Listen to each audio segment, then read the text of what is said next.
Hi guys, hi, I'm back with Gunnar Staleesen's Where Roses Never Die. Okay, fantastic read. Like I said before, I've never came across his books before, even though he's quite well known in Norway, in Bergen where he lives. So I was very open-minded when I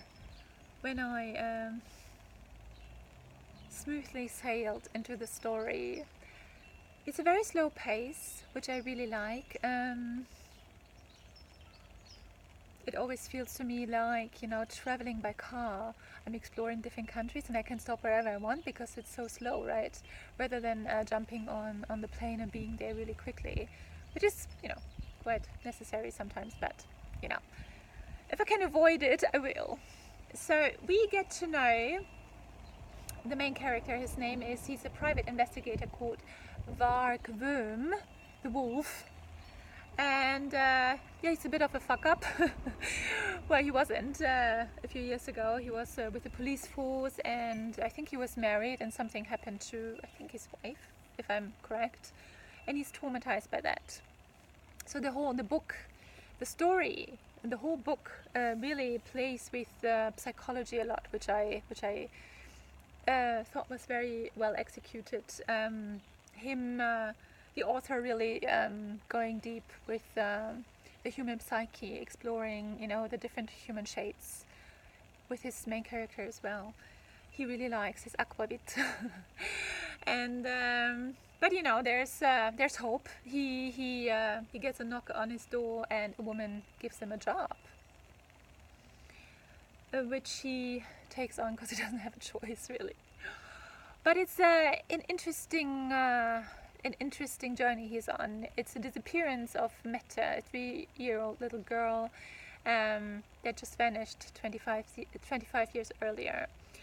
And so Gunnar Staleesen pulls us into the story with this investigation that the police had given up on 25 years earlier, because they quickly reached their dead ends, and he goes in there and he digs up all the people that were living in the area, you don't know what, so we as the reader, we follow every one of his trails, and then there's this really clever plotting where he seemingly leads us into dead ends, but then and we know, oh, this is, I thought it was him, or I thought it was, this person, but then it wasn't, and he kind of gently pulls us out again. So that's quite cleverly done. Very witty writing, and what I really liked about the book is, and that's dear to my heart, it has hope. It has a good ending. I'm not going to tell you how it ends. You have to read the book to find out. But as a mother, I'm a mom, as you can see. It's one of the worst things. One of the worst fears is your child.